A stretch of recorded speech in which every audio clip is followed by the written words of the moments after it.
फातिमा की रानी माँ, प्रभु यीशु की माँ, आसरा तू ही है माँ।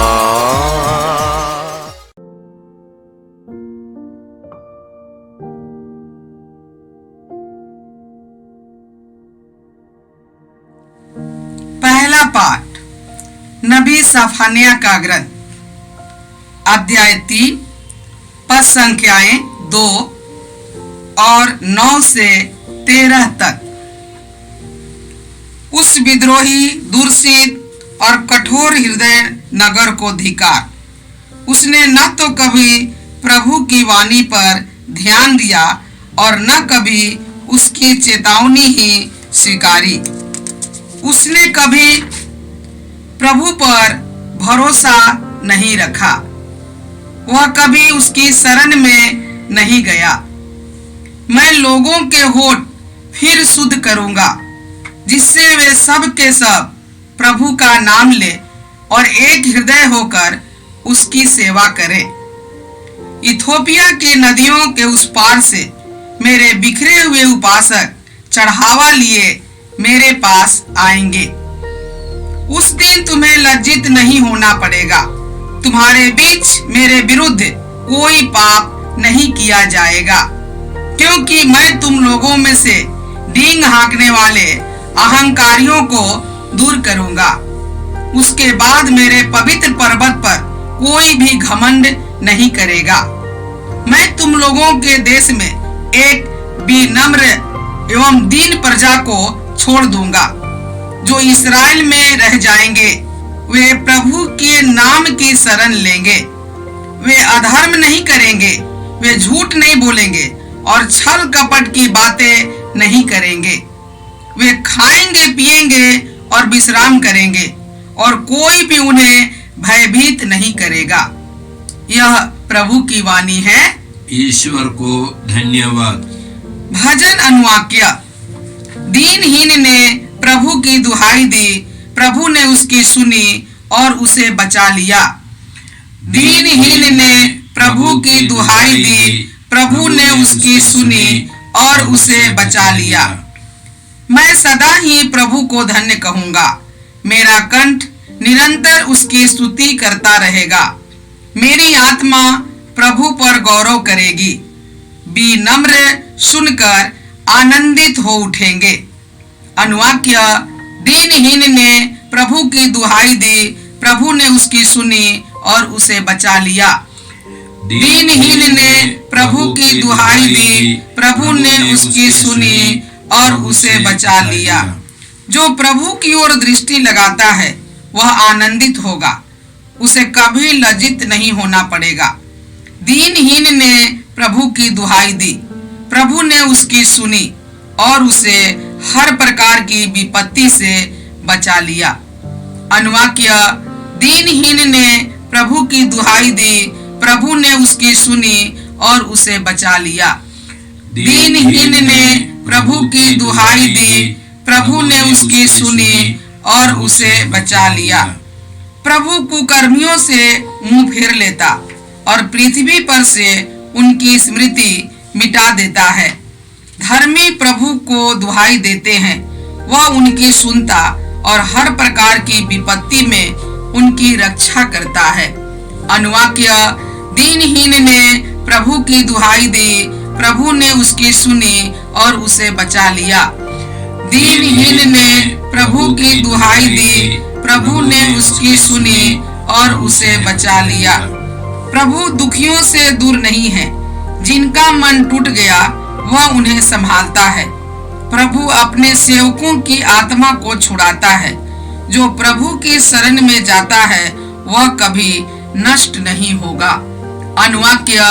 दीनहीन ने प्रभु की दुहाई दी, प्रभु ने उसकी सुनी और उसे बचा लिया। दीनहीन ने प्रभु की दुहाई दी, प्रभु ने उसकी सुनी और उसे बचा लिया। जय घोष। हालेलुया। हे प्रभु, आने में देर ना कर, अपनी प्रजा के पाप क्षमा कर। हालेलुया। प्रभु आप लोगों के साथ हो और आपकी आत्मा के साथ। संत मत्ती के अनुसार पवित्र सुसमाचार। हे प्रभु तेरी महिमा हो। अध्याय 21 पद संख्याएं 28 से 32 तक। यीशु ने महायाजकों और जनता के नेताओं से कहा, तुम लोगों का क्या विचार है? किसी मनुष्य के 2 पुत्र थे। उसने पहले के पास जाकर कहा, बेटा जाओ, आज दाखबारी में काम करो। उसने उत्तर दिया, मैं नहीं जाऊंगा। किंतु बाद में उसे पश्चाताप हुआ और वह गया। पिता ने दूसरे पुत्र के पास जाकर यही कहा। उसने उत्तर दिया, जी हाँ पिताजी, किंतु वह नहीं गया। दोनों में से किसने अपने पिता की इच्छा पूरी की? उन्होंने यीशु को उत्तर दिया, पहले ने। इस पर यीशु ने उनसे कहा, मैं तुम लोगों से कहता हूं, नाकेदार और वेश्याएं तुम लोगों से पहले ईश्वर के राज्य में प्रवेश करेंगे। योहन तुम्हें धार्मिकता का मार्ग दिखाने आया और तुम लोगों ने उस पर विश्वास नहीं किया, परंतु नाकेदारों और वेश्याओं ने उस पर विश्वास किया। यह देखकर तुम्हें बाद में भी पश्चाताप नहीं हुआ और तुम लोगों ने उस पर विश्वास नहीं किया। प्रभु का सुसमाचार। हे क्रिस्त तेरी स्तुति हो। जय यीशु क्रिस्त में प्रिय भाई और बहनों, आज का पहला पाठ नबी सफन्याह के ग्रंथ से है। अध्याय 3 पद संख्याएं 1 और 2 से, और उसके बाद 9 से हम लोग पढ़ते हैं। पहले भाग में ईश्वर यरूशलेम के निवासियों को, इस्राएलियों को धिक्कारते हैं। ईश्वर का कहना था, उस विद्रोही, दूषित और कठोर हृदय नगर को धिक्कार, क्योंकि उन लोगों ने विश्वास नहीं किया, ईश्वर की चेतावनी पर ध्यान नहीं दिया, ईश्वर पर भरोसा नहीं रखा, ईश्वर के पास नहीं गया। आगे ईश्वर का कहना है कि ईश्वर इस्राएलियों को, एक चुने हुए समुदाय को और विशेषकर गैर यहूदियों को विशेष रूप से कृपा देगा। ईश्वर का कहना है, इथियोपिया की नदियों के उस पार से मेरे बिखरे हुए उपासक चढ़ावा लिए मेरे पास आएंगे। उस दिन तुम्हें लज्जित नहीं होना पड़ेगा। तो उसी तरह ईश्वर कहता है कि मुक्ति सबों के लिए होगी। ईश्वर का मुक्ति विधान सबों के लिए है। गैर यहूदी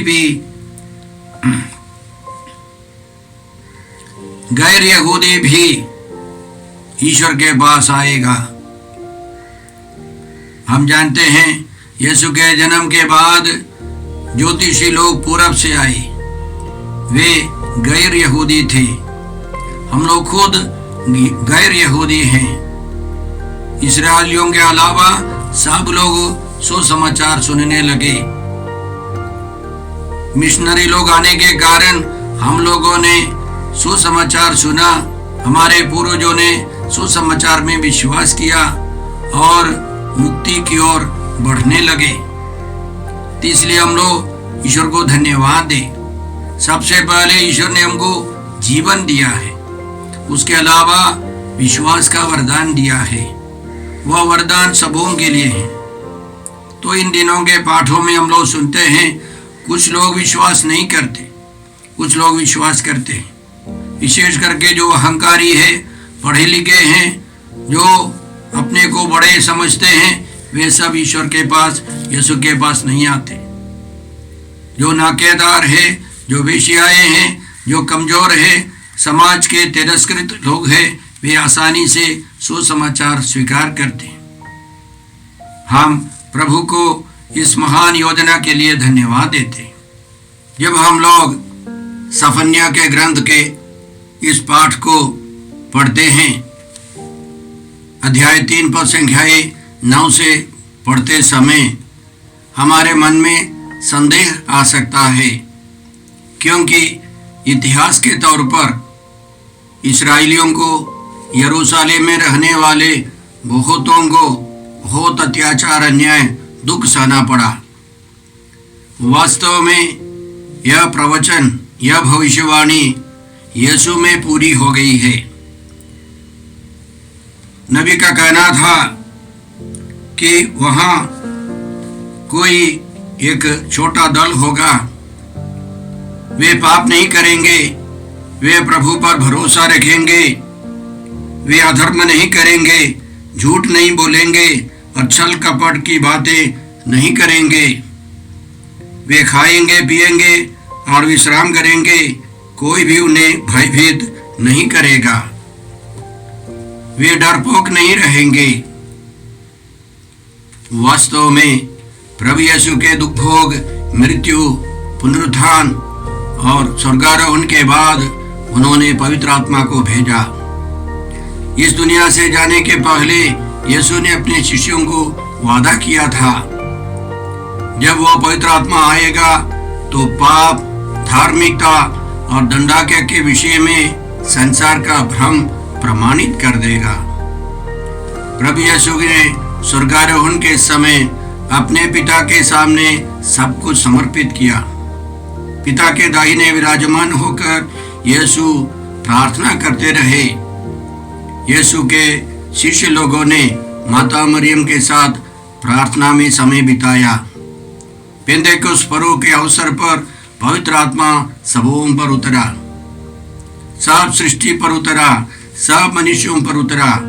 लेकिन जो तैयार थे, जो प्रार्थना में थे, माता मरियम और यीशु के शिष्य लोग पवित्र आत्मा की शक्ति का अनुभव करने लगा और वे हिम्मत से भर गए, साहस से भर गए और उनके नेता पेतरुस ने सबों को संबोधित किया। यरूशलेम में आए हुए यहूदियों ने यीशु में विश्वास किया। 3000 लोगों ने यीशु में विश्वास कर बपतिस्मा ग्रहण किया। तब से उस छोटे दल का विकास होने लगा। बाद में मठवासी जीवन बिताने लगे। विशेष रूप से यीशु में विश्वास करते हुए, स्वर्गीय जीवन का अनुसरण करते हुए वे एक साथ प्रार्थना करने लगे, जीने लगे और उसके बाद प्रभु की सेवा और मनुष्यों की सेवा के लिए विशेष धर्म संघों की स्थापना हुई। हम जानते हैं हमारे समुदाय में, हमारी कलीसिया में प्रभु ने पुरोहितों की स्थापना की। पुरोहिताई यह यहूदी पुरोहिताई नहीं है। वास्तव में 70 ईस्वी में यरूशलेम मंदिर तोड़ दिया गया, नगर जला दिया गया, वो मंदिर समाप्त हो गया, यहूदी पुरोहिताई जीवन समाप्त हो गया, बलि बंद हो गई। लेकिन यीशु ने मेलकीसदक की पुरोहिताई के रूप में उसी तौर तरीके से यीशु ने नए पुरोहितों का गठन किया। हम जानते हैं वर्तमान कलीसिया में 4,14,000 पुरोहित हैं। हम किसी के पास जाकर हमारे सारे पाप स्वीकार में बोल सकते हैं। कई धर्म संघ है, वे ईमानदारी से प्रभु की आज्ञाओं के अनुसार जीवन बिताते हैं। अपने अधिकारियों के अधीन में रहकर वे ईमानदारी का जीवन बिताते हैं, छल कपट से दूर रहते हैं और वे हिम्मत से जीवन बिताते हैं। मैं एक सुसमाजी पुरोहित हूँ। मैं अपने धर्म समाज के सदस्यों को अपना समझकर उनके साथ व्यवहार करता। उसी तरह जब मैं सुनता हूँ एक पुरोहित है, एक धर्म संघी है या एक विश्वासी है, मैं उन पर भरोसा रखता हूं। हम लोग विशेष चुनी हुई प्रजा है। संत पेतरुस का कहना है, आप लोग चुनी हुई प्रजा है, पवित्र राष्ट्र है। संत यूहन्ना का कहना है, यीशु हमको प्यार करते हैं, उन्होंने अपने रक्त से हमें पापों से मुक्त किया और अपने ईश्वर और पिता के लिए हमें याजकों का राजवंश बनाया। हम याजकों का राजवंश हैं। संत पौलुस का कहना है, हम यीशु मसीह के अम्बासडर, राजदूत हैं। हम मामूली लोग नहीं हैं। तो सबसे महान विश्वास का रहस्य हमको मालूम हो गया है। हमें विश्वास का वरदान मिला है। ईश्वर की कलीसिया के, प्रभु की कलीसिया में सदस्य बनकर हम लोग विशेष कृपा पाते हैं। हमको प्राप्त सबसे बड़ा वरदान जीवन है। उसके बाद हमको पवित्र कलीसिया में विश्वास का वरदान मिला है। इसलिए हम लोग प्रभु की कृपा से उस स्वर्गीय जीवन का अनुकरण करते हुए जीते हैं। तो हमें धन्यवाद की भावना रखनी है, क्योंकि यह ईश्वर की बड़ी कृपा है। आगे हम लोग के भजन अनुवाक्य में हम लोग इस प्रकार पढ़ते थे, मैं सदा ही प्रभु को धन्य कहूंगा, मेरा कंठ निरंतर उसकी स्तुति करता रहेगा। आगे दाऊद का कहना है, दीनहीन ने प्रभु की दुहाई दी, प्रभु ने उसकी सुनी और उसे हर प्रकार की विपत्ति से बचा लिया है। आगे उनका कहना है, प्रभु दुखियों से दूर नहीं है, जिनका मन टूट गया है प्रभु ने संभालता है, उनको उनका रिपेयर करते हैं। यह कब लिखा है? दाऊद ने बहुत बड़ी समस्या से बच करके यह स्तोत्र रचा है। हम लोग पढ़ते हैं, कोष्टक में लिखा है, इस स्तोत्र की शुरुआत में दाऊद राजा अभी राजा के रूप में सिंहासन पर नहीं है, वह अपने दुश्मन के देश में गलती से घुस गया, वो पकड़ा गया। अबीमेलेक नामक राजा के सामने वो प्रस्तुत किया गया। उसने पागल का नाटक रचकर बचने का प्रयास किया। वो बाहर फेंक दिया गया तो उसने ईश्वर को धन्यवाद दिया। वो अबीमेलेक के बारे में, दुश्मन राजा के बारे में नहीं बताता है। वो अपने कार्यों के बारे में ज्यादा नहीं बोलता है। उनका कहना है, प्रभु दुखियों से दूर नहीं है, मैं हर समय प्रभु को धन्य कहूंगा, निरंतर मेरा कंठ उसकी स्तुति करेगा। दीनहीन ने प्रभु की दुहाई दी, मैंने अपने संकट में प्रभु को पुकारा, उसने मुझे मेरी सुनी और मुझे हर प्रकार के भय से मुक्त कर दिया। तो दाऊद हर परिस्थिति में ईश्वर को धन्यवाद देता था, ईश्वर की स्तुति करता था, ईश्वर की आराधना करता था। जब बाद में राजा बनकर राजगद्दी पर बैठ गया, उसने पुरोहितों की नियुक्ति की और गायक मंडलियों की स्थापना की। जब राजा राज दरबार में है, बगल से स्तुति आराधना की आवाज सुन करके वह प्रभु की उपस्थिति का अनुभव कर सके। इस आगमन काल में सबसे पहले हम लोग प्रभु को धन्यवाद दें। हम लोग गैर यहूदी हैं, हम लोग यरूशलेम निवासी नहीं है, हम लोग गैर यहूदी है। हमको ईश्वर ने विश्वास का वरदान दिया और ईश्वर हमको सिखाता है कि हर परिस्थिति में दाऊद के समान प्रभु की ओर दृष्टि लगाना है, प्रभु को पुकारना है। प्रभु ही हमारा उद्धार कर सकता है। आज का सुसमाचार संत मत्ती के सुसमाचार से है, अध्याय 21 से। अपने दुख भोग, मृत्यु और पुनरुत्थान के लिए यीशु यरूशलेम नगर में प्रवेश कर चुके हैं। तो वहाँ के महायाजकों और जनता के नेताओं से बहस हो गया। आखिर यीशु कहते हैं, तब मैं भी आप लोगों को नहीं बताऊंगा कि मैं किस अधिकार से यह सब कर रहा हूं। आगे यीशु ने 3 दृष्टांत सुनाए। उन दृष्टांतों के द्वारा यीशु कहना चाहते हैं कि यीशु कौन है और इस दुनिया के अंत में धर्मियों का विधर्मियों का न्याय होगा। धर्मी अनंत जीवन में प्रवेश करेंगे। तो पहले दृष्टांत में 2 पुत्रों का दृष्टांत है। पहले के पास जाकर पिता ने कहा कि बेटा आज दाखबारी में जाकर काम करो। उसने कहा मैं नहीं जाऊंगा। फिर उसको पश्चाताप लगा, पश्चाताप की कृपा मिली और उसने जाकर काम किया। दूसरे ने पिता से कहा, जी हाँ पिताजी मैं जाऊंगा, लेकिन वह नहीं गया। इसी तरह 2 पुत्रों का दृष्टांत संत लूकस के सुसमाचार अध्याय 15 में भी है। उसमें भी पहले ने पिता से विद्रोह किया, पिता से दूर जाकर जीवन बिताया, अपने को सब कुछ को बर्बाद कर दिया। दूसरा पुत्र साथ रहता है, बाहर से अच्छा है, लेकिन भीतर से पिता से दूर है।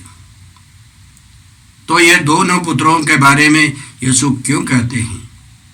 बाइबल पंडितों के अनुसार पहला जो पहले मना करके अंतिम में पश्चाताप कर काम किया, पिता की बातों को माना, वह नाकेदार और वेश्याएं हैं, समाज से तिरस्कृत यहूदी पंडितों के सामने वे सब किसी मूल्य का नहीं है।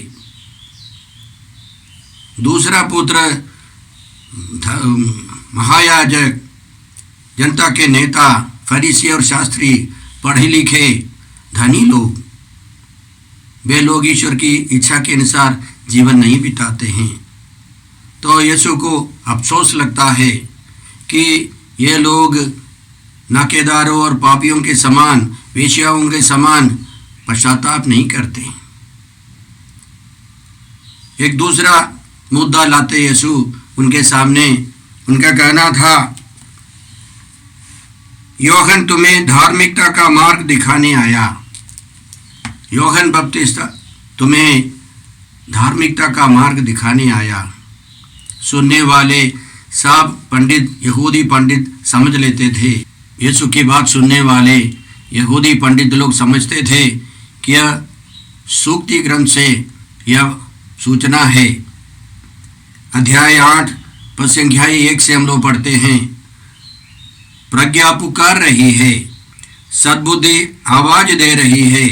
वह मार्ग के किनारे की ऊंचाई पर चौराहे पर खड़ी है। वह नगर के फाटकों पर, वह प्रवेश द्वारों पर ऊंचे स्वर से पुकार रही है, मनुष्यों मैं तुमको संबोधित करती हूँ, मैं समस्त मानव जाति को पुकारती हूँ। तुम जो भोले हो समझदार बनो, तुम जो मूर्ख हो बुद्धिमान बनो। सुनो, मैं महत्वपूर्ण बातें बताऊंगी। मैं जो कहूंगी वह बिल्कुल सही है, क्योंकि मेरा मुख सत्य बोलता है। मुझे कपटपूर्ण बातों से घृणा है। आगे पद संख्या 20 बहुत महत्वपूर्ण है।